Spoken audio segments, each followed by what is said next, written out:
Hello மக்களே, அரசியல்ல எத்தனையோ தலைவர்களை நம்ம பார்த்துருப்போம். ஆனா மக்களால் நான், மக்களுக்காகவே நான் சொல்லிட்டு ஒட்டுமொத்த தமிழகத்தையுமே தன்னோட விரல் நுனியில வச்சிருந்த ஒரு அயன் லேடி தான் ஜெயலலிதா. ஒரு சாதாரண ஸ்கூல் பொண்ணா ஆரம்பிச்சு தமிழ்நாட்டோட அம்மாவா உயர்ந்த அந்த மிரட்டலான பயணத்தை பத்தி இப்போ பார்க்கலாம். வீடியோவை லாஸ்ட் வரைக்கும் ஸ்கிப் பண்ணாம பாருங்க, ரொம்ப இன்ட்ரெஸ்டிங்கா இருக்க போது. வாங்க பார்க்கலாம். நான் உங்க Raja. Welcome to history mystery. First விஷயமா நம்ம ஒரு குட்டி ஃப்ளாஷ்பேக் பற்றி பார்க்கலாம். அதாவது ஜெயலலிதா அவங்க பிறந்தது கர்நாடகாவில் இருக்கிற மெல்கோட்டை அப்படின்ற ஒரு சின்ன ஊரில் 1948 அவங்க பிறந்தப்போ அவங்க தாத்தா பேரை வச்சு அவங்களுக்கு கோமலவள்ளி அப்படின்ற மாதிரி ஒரு பேர் வச்சாங்க. ஆனால் அந்த பேர் ஸ்கூல் ரெக்கார்டில் கூட இல்லையா. வீட்டில் எல்லாருமே அவங்கள செல்லமா அம்மு அப்படின்னு தான் கூப்பிடுவாங்க. பட் ஆரம்ப காலங்களில் அவங்க ரொம்பவே கஷ்டப்பட்டிருக்காங்க. அவங்களுக்கு 2 வயசு இருக்கும்போது அவங்க அப்பா ஜெயராம் இறந்துட்டாரு. அதுக்கப்புறம் அவங்க அம்மா வேதவள்ளி அவங்க சினிமாவுக்காக பேரை மாற்றி சந்தியான்னு மாற்றிக்கிட்டாங்க. ஸோ அவங்க பெங்களூரில் இருந்து சென்னைக்கு வந்துட்டாங்க. ஸோ அந்த டைமில் ஸ்டார்டிங்கில் அம்மு அவங்க தாத்தா பாட்டி கூட தான் பெங்களூர்லேயே தங்கிக்கிட்டாங்க. அம்மாவை ரொம்ப மிஸ் பண்ணுவாங்க. ஸோ கொஞ்சம் வருஷம் கழித்து சென்னைக்கு வந்து இங்கே இருக்கிற ஃபேமஸான சர்ச் பார்க் அந்த கான்வென்ட்டில் சேர்ந்தாங்க.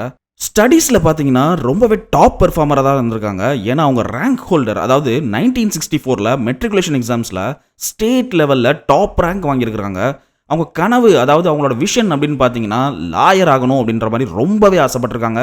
ஏன்னா அவங்க ரொம்ப தெளிவாக அவ்வளோ அழகாக ஸ்டைலாக இங்கிலீஷில் வாதிடுவாங்க. இவங்க படிப்புக்காக நம்ம இந்தியன் கவர்மெண்ட்லேருந்து நேஷ்னல் ஸ்காலர்ஷிப் கூட கிடச்சிச்சு. ஆனால் காலேஜ் போகிற நேரத்தில் தான் அவங்க அம்மாவோட கட்டாயத்தினால சினிமா பக்கம் வர வேண்டியதாயிடுச்சு. படிக்கிறதுனா அவங்களுக்கு அவ்வளவு பிடிக்குமா.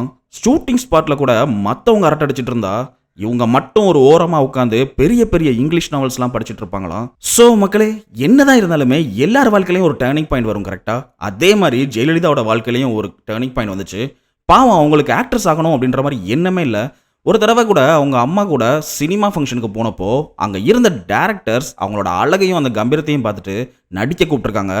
15 வயசுலேயே சின்னடா கோம்பே அப்படின்ற கன்னட படத்தில் ஹீரோயினாக அறிமுகமானாங்க. அந்த படம் செம்ம ஹிட்டு. அப்படியே தமிழில் பார்த்தீங்கன்னா வெண்ணிற ஆடை அந்த படம் மூலமாக என்ட்ரி கொடுத்தாங்க. அப்புறம் என்ன, அடுத்தடுத்து ஹிட்டு. அப்புறம் அரசியலில் அம்மாவா விஸ்வரூபம் எடுத்ததெல்லாம் ஒரு தனி சரித்திரம்.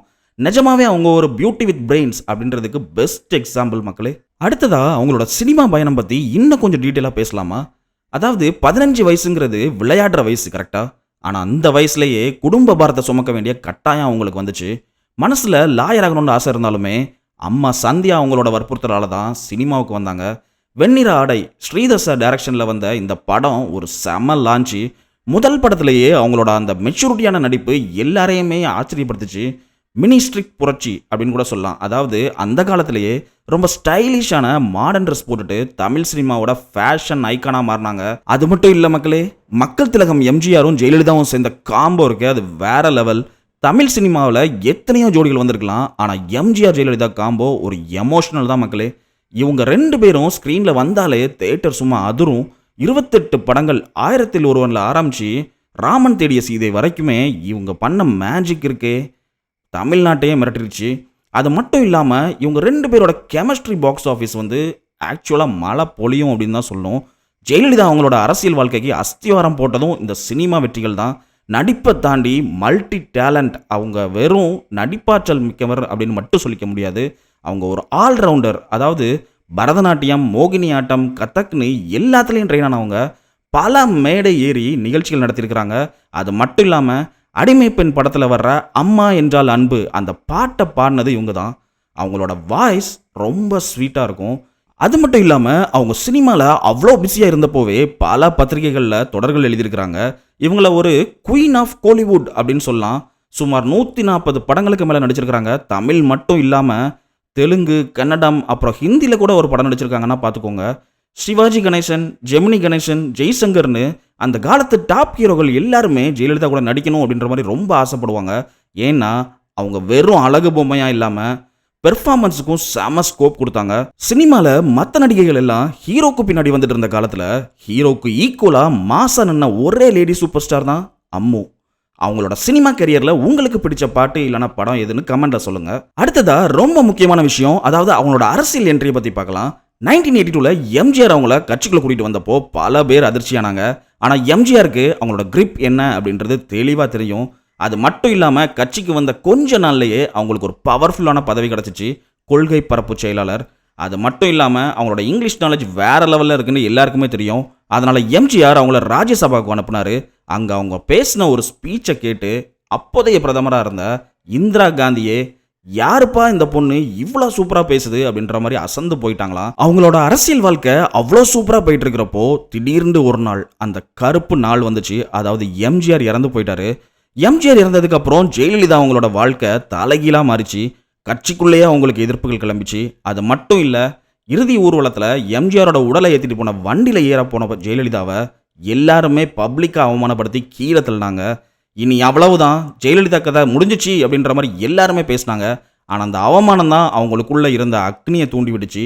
அந்த இடத்துல அவங்க அழலாம் இல்லை, நான் யாருன்னு இந்த ஊருக்கு காட்டுறேன் அப்படின்ற மாதிரி ஒரு வைராக்கியத்தோட கிளம்புனாங்க. அது மட்டும் இல்லை, 1989 ஒரு எதிர்க்கட்சி தலைவராக அவங்க சட்டமன்றத்துக்குள்ளே போனப்போ ஒரு பெரிய சம்பவம் நடந்துச்சு. அது மொத்த இந்தியாவையே உலுக்கிச்சுன்னு தான் சொல்லணும். சட்டமன்றத்துக்குள்ளேயே அவங்க மேலே தாக்குதல் நடக்குது. அவங்களோட சேலை இழுக்கப்பட்டு பெரிய அவமானம் நடந்துச்சு. அவங்க முடியெல்லாம் செதறி கலங்கிய கண்களுமா வெளியே வந்தாங்க. வாசலில் நின்று ஒரு சபதம் போட்டாங்க, இனிமே இந்த சட்டமன்றத்துக்குள்ளே நுழைஞ்சா முதலமைச்சராக தான் நுழைவேன் அப்படின்ட்டு. சொன்னதை செய்கிறதுல அவங்க பயங்கரமான கில்லாடி. 1991 எலெக்ஷனில் அசுர பலத்தோட ஜெயிச்சு தமிழ்நாட்டோட மிக இளம் வயது, அதாவது யங்கஸ்ட் சிஎம் பதவியை ஏற்றுக்கிட்டாங்க. தன்னை அவமானப்படுத்தின அதே சட்டமன்றத்துக்குள்ள முதலமைச்சராக கம்பீரமாக நடந்து போனாங்க. அன்னைக்கு அவங்க சாதாரண அம்மாவாக இருக்கலாம், பட் இப்போ ஒட்டுமொத்த தமிழகத்தோட புரட்சி தலைவியாக மாறினாங்க. ஒரு பொண்ணை எந்த சமூகம் அவமானப்படுத்துச்சோ அதே சமூகம் அவங்க காலில் விழுந்து வணங்குற அளவுக்கு அவங்கள உயர்த்திக்கிட்டாங்க பாருங்க. அதுதான் அவங்களோட பயங்கரமான கெத்து. அவங்களோட அந்த ஃபீனிக்ஸ் மாதிரி மீண்டு வந்த கதை மிரட்டலாக இருக்கலாம் மக்களே. அவங்க பண்ண அம்மா உணவகம் மாதிரி மக்கள் நலத்திட்டங்கள் பற்றி கொஞ்சம் பார்க்கலாமா? ஜெயலலிதா அவங்களோட ஆட்சினாலே அது ஏழை மக்களுக்கான ஒரு பொற்காலம் அப்படின்னு தான் சொல்லணும். அவங்க கொண்டு வந்த ஒவ்வொரு ஸ்கீமும் கிரவுண்ட் லெவலில் ஒரு பெரிய இம்பேக்ட் கொடுத்துச்சு. ஃபர்ஸ்ட் என்னன்னா தொட்டில் குழந்தை திட்டம். இதுதான் அவங்களோட மாஸ்டர் பீஸ்ன்னு சொல்லணும். பெண் குழந்தைங்கள அதிகமாக கொண்டுட்டு இருந்தாங்க. ஆனால் அந்த காலத்தில் குழந்தைய கொல்லாதீங்க, என்கிட்ட கொடுங்க, நான் வளர்க்குறேன் அப்படின்ட்டு அவங்க கொண்டு வந்த அந்த திட்டம் உலக அளவில் பாராட்டப்பட்டுச்சு. இரண்டாவதா அம்மா உணவகம். பசி கொடுமை என்னன்னு தெரிஞ்சவங்க தான் இந்த திட்டத்தை கொண்டு வர முடியும். ₹1 இட்லி 5 சாப்பாடுன்னு அவங்க ஆரம்பிச்ச அந்த கான்செப்ட் இன்னைக்கு மற்ற மாநிலங்கள், ஏன் மற்ற நாடுகளில் கூட ஃபாலோ பண்ணுற ஒரு ரோல் மாடலாக இருக்குது. மூணாவதாக பார்த்தீங்கன்னா மிக்சி, கிரைண்டர் அண்ட் லேப்டாப். சாதாரண நடுத்தர குடும்பத்து பெண்கள் கஷ்டப்படக்கூடாது அப்படின்றதுக்காக மிக்சி, கிரைண்டர், ஃபேன் அப்படின்ற மாதிரி எல்லாமே கொடுத்தாங்க. கவர்மெண்ட் ஸ்டூடெண்ட்ஸுக்கு முக்கியமாக டெக்னாலஜியில் அவங்க பின்தங்கக்கூடாது அப்படின்றதுக்காக பல லட்சம் லேப்டாப் கொடுத்தாங்க. இது ஒரு பெரிய எஜுகேஷன் ரெவல்யூஷன் அப்படின்னு தான் சொல்லணும். ஜெயலலிதாவை நிறைய பேர் ஃபீனிக்ஸ் பறவை கூட ஒப்பிடுவாங்க. ஏன் தெரியுமா? அவங்களோட அரசியல் வாழ்க்கை ஒரு ரோலர் கோஸ்டர் மாதிரி தான் இருந்துச்சு. அவங்களோட பாதை பூப்பாதை கிடையாது, ஒரு முள் பாதையாக தான் இருந்துச்சு. அவங்களுக்கு நிறைய சோதனைகள்லாம் வந்துச்சு. ஊழல் வழக்குகள், சொத்து குவிப்பு வழக்குன்னு ஏகப்பட்ட கேஸு. பல முறை ஜெயிலுக்கு போனாங்க. ஆனால் ஒவ்வொரு முறை அவங்க பதவி விலகும் போதும் அவ்வளவுதான், இவங்க அரசியல் முடிஞ்சிச்சு அப்படின்னு சொன்னவங்க தான் அதிகம். ஆனால் ஒவ்வொரு முறையும் கோர்ட்ல இருந்து க்ளீன் சீட் வாங்கிட்டு முன்னை விட இன்னும் பவர்ஃபுல்லாக, இன்னும் மாசாக மீண்டு வந்தாங்க. அந்த தன்னம்பிக்கை தான் அவங்களோட சக்ஸஸ் சீக்ரெட்டே.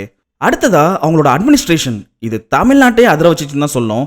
ஆஃபீஸர்ஸ் மத்தியில் அவங்களுக்கு ஒரு தனி மரியாதை இருந்துச்சு. அதாவது அதை பயந்து கூட சொல்லலாம். அவங்க போடுற ஆர்டர் அப்படியே எக்ஸிக்யூட் ஆகணும். ரொம்ப ஸ்ட்ரிக்டான சிஎம்மாக இருந்தாலுமே மக்கள் நலனில் ஒருபோதும் காம்ப்ரமைஸ் பண்ணிக்கிட்டதே கிடையாது. அரசியலில் எத்தனை எதிர்ப்புகள் வந்தாலுமே அத்தனை பேரையும் ஒரே ஆளாக நின்று சமாளித்ததுனால தான் அவங்க இந்திய அரசியலோட அயன் லேடியாக இப்போ வரைக்குமே கொண்டாடப்படுறாங்க. கடைசியாக அவங்களோட அந்த 75 நாள் போராட்டமும் அதுக்கப்புறம் நடந்த நிகழ்வுகளும் ஒட்டுமொத்த தமிழகத்தையே அளவச்சது இல்லையா மக்களே? அதை பற்றி கொஞ்சம் பார்க்கலாம். 2016 எலெக்ஷன் சாதாரணமானது இல்லை மக்களே. ஏன்னா தமிழ்நாட்டில் ஒரு கட்சி ஜெயிச்சிச்சுன்னா அடுத்த முறை வேற கட்சி தான் வரும் அப்படின்ற அந்த ஆன்டி இன்கும்பன்சி ட்ரெண்டை உடச்சி தொடர்ந்து 2வது முறையாக ஜெயிச்சு முதல்வர் நாற்காலியில் உட்கார்ந்தாங்க. அந்த வெற்றி அவங்களோட செல்வாக்குக்கு கிடைச்ச ஒரு மிகப்பெரிய சர்டிஃபிகேட் தான் சொல்லணும். சிஎம் ஆன சில மாசத்திலேயே செப்டம்பர் 22 அன்னைக்கு திடீர்னு அவங்களுக்கு ஹெல்த் இஷ்யூஸ் காரணமாக அப்போலோ ஹாஸ்பிட்டலில் அட்மிட் ஆனாங்க. தமிழகமே தவம் இருந்துச்சுன்னு தான் சொல்லணும். அவங்க அட்மிட் ஆன அந்த நிமிஷத்துல இருந்து ஹாஸ்பிட்டல் வாசல்லே படுத்து கிடந்த தொண்டர்கள், அவங்களுக்காக நடந்த யாகங்கள், பிரார்த்தனைகள் அப்படின்னு சொல்லி தமிழகமே ஒரு விதமான பயத்தோடவும் எதிர்பார்ப்போடவும் தான் காத்துட்டு இருந்துச்சு. அப்பப்போ வர்ற மெடிக்கல் புல்லட்டின், அம்மா இட்லி சாப்பிட்டாங்க பேசுகிறாங்கன்னு சொல்லி வர்ற நியூஸை பார்த்துட்டு மக்கள் எல்லாருமே கண்டிப்பாக அம்மா மீண்டு வருவாங்கன்னு நம்பினாங்க. ஆனால் விதியின் சதி வேற மாதிரி இருந்துச்சு. 75 நாட்கள் போராட்டத்துக்கு அப்புறம் டிசம்பர் 5 2016 அன்னைக்கு ராத்திரி 11:30 மணிக்கு அவங்க உயிர் பிரிஞ்சதா அறிவிச்சாங்க. அந்த நியூஸ் கேட்டதும் ஒட்டுமொத்த தமிழ்நாடும் அப்படியே ஸ்தம்பிச்சு போச்சு. ஜாதி மதம் அரசியல் எல்லாத்தையும் தாண்டி அன்னைக்கு ஒவ்வொரு வீட்லேயும் ஒரு சொந்தத்தை இழந்த மாதிரி மக்கள் கதறி அழுதாங்க. அது மட்டும் இல்லாமல் அவங்க இறந்ததுக்கப்புறம் மெரினால எம்ஜிஆர் சமாதிக்கு பக்கத்திலேயே அவங்க உடல் முழு அரசு மரியாதையோடு அடக்கம் செய்யப்பட்டுச்சு. மக்களே, ஒரு குயினாக வாழ்ந்த வாழ்க்கை அப்படின்னு தான் சொல்லணும். ஜெயலலிதா அவங்களோட வாழ்க்கை ஒரு சினிமா கதையை விட த்ரில்லானது. ஒரு சாதாரண பொண்ணா வாழ்க்கையை ஆரம்பிச்சு சினிமாவோட ராணியா ஜொலிச்சு அரசியலில் எத்தனையோ அவங்களை சந்திச்சு கடைசியில் கோடிக்கணக்கான மக்களோட அம்மாவா விடைபெற்றாங்க. அவங்களுக்கு பிறகு எத்தனையோ மாற்றங்கள் வந்தாலும் அந்த தனித்துவமான கம்பீரம், அந்த ஆளுமை, அந்த பேச்சு இதெல்லாம் இனி வேற யார்கிட்டையும் பார்க்க முடியாது அப்படின்றது தான் நிதர்சனமான உண்மை. மக்களே, மக்களால் நான், மக்களுக்காகவே நான், இது வெறும் ஸ்லோகன் இல்லை, அவங்க வாழ்ந்துட்டு போன ஒரு வாழ்க்கை. ஜெயலலிதா அவங்களோட இந்த லைஃப் ஜேர்னியில் உங்களுக்கு ரொம்ப இன்ஸ்பைரிங்கான விஷயம் எதுன்னு கமெண்ட்ல சொல்லுங்க. ஜெயலலிதாவை ஒரு சிங்கிள் விமன் ஆர்மின்னு தான் சொல்லணும். ஏன் தெரியுமா? ஒரு பொண்ணா, அதுவும் ஆண்களோட ஆதிக்கம் அதிகமாக இருக்கிற அந்த காலத்து அரசியலில் யாரோட சப்போர்ட்டும் இல்லாமல் தனியாளாக நின்று ஒரு சாம்ராஜ்யத்தை உருவாக்குறது தான் அவங்களோட ஆகப்பெரிய மாசுன்னு சொல்லணும். பயம்னா என்னன்னே தெரியாது அவங்களுக்கு. தன்னை சுற்றி எவ்வளோ பெரிய தலைவர் இருந்தாலுமே யாருக்காகவும் தன்னோட கொள்கையை விட்டு கொடுக்க மாட்டாங்க. அது மட்டும் இல்லாமல் கம்பீரம், அவங்க நடந்து வர்ற ஸ்டைல், அந்த பார்வை, அதுலேயே ஒரு அதிகாரம் இருக்கும். ஒரு பெண் நினச்சா உலகத்தையே ஆள முடியும்னு வாழ்ந்து காட்டினவங்க அவங்க தான். ஜெயலலிதா அவங்க கிட்ட இருந்து நம்ம கற்றுக்க வேண்டிய விஷயம் என்னென்னா, உலகம் நம்மளை எந்த இடத்துல தள்ளி விடுதோ அதே இடத்துல இருந்து இன்னும் வேகமாக மேலே வரணும். அந்த சட்டமன்ற அவமானமாக இருக்கட்டும், எம்ஜிஆர் இறுதி ஊர்வலத்தில் நடந்த அந்த கசப்பான சம்பவங்களாக இருக்கட்டும், இது எதையுமே அவங்க ஒரு தடையாக நினைக்கவே இல்லை. அந்த அவமானங்களை எல்லாமே ஒரு வெற்றி படிக்கட்டுகளாக மாற்றிக்கிட்டாங்க. அந்த கம்பேக் குணம் தான் அவங்கள மற்றவங்க கிட்ட இருந்து வித்தியாசப்படுத்துது. அது மட்டும் இல்லாமல் அவங்க ஒரு பியூட்டி வித் பிரெயின்ஸ்ன்னு ஸ்டார்டிங்லேயே பார்த்தோம்ல, அவங்க ஒரு ஆக்ட்ரஸாக இருந்ததால் வெறும் அழகாக மட்டும்தான் இருப்பாங்கன்னு தப்பாக நினச்சவங்களுக்கு தன்னோட அறிவு கூர்மையால் பதில் சொன்னாங்க. அவங்க பேசுகிற அந்த தெளிவான இங்கிலீஷ், அந்த ஆழமான அறிவு, இதெல்லாம் பார்த்து பெரிய பெரிய தேசிய தலைவர்களே வியந்து போயிருக்கிறாங்க. ஸோ மக்களே, என்னோட பர்சனல் ஒப்பீனியன் என்னென்னா, அவங்களோட லைஃப் ஜேர்னி ஒரு மாஸ்டர் கிளாஸ்ன்னு தான் சொல்லுவேன். நாம் ஏதோ ஒரு சின்ன தோல்வியிலேயே முடங்கி போகிற அந்த காலத்தில் அவங்களோட வரலாறு படித்தா ஒரு விஷயம் புரியும். நீங்கள் யாராக வேணால் இருக்கலாம், ஆனால் உங்களுக்குள்ள ஒரு விடாமுயற்சியும் வைராக்கியமும் இருந்தால் இந்த உலகமே உங்கள் காலடியில் வரும். நிச்சயமாக ஜெயலலிதா அவங்க ஒரு ஐக்கான் தான். தலைமுறை கடந்தும் அவங்களோட அந்த தைரியம் பல பெண்களுக்கு ஒரு பெரிய இன்ஸ்பிரேஷனாக இருக்கும். பெண் அடிமைத்தனம் ஒழியணும்னு பேசுகிறத விட ஒரு பெண் எப்படி அதிகாரத்தோட ஆளணும் அப்படின்றத செஞ்சு காட்டினவங்க தான் நம்ம அம்மா. உங்கள் வீட்டில் இருக்கிற அம்மா இல்லை அக்கா தங்கச்சிக்கிட்ட ஜெயலலிதா அவங்களோட எந்த குணம் பற்றி நீங்கள் அடிக்கடி பெருமையாக சொல்லுவீங்க? கமெண்ட்டில் சொல்லுங்கள். அண்ட் இந்த வீடியோ பிடிச்சிச்சுன்னா லைக், ஷேர் பண்ணுங்கள். அண்ட் நம்ம சேனலை சப்ஸ்கிரைப் பண்ண மறந்துடாதீங்க. அது எனக்கு இன்னும் மோட்டிவேஷன் கொடுக்கும். அடுத்து ஒரு சூப்பரான வீடியோவில் சந்திக்கலாம். Stay curious. தேங்க்யூ. பபாய்.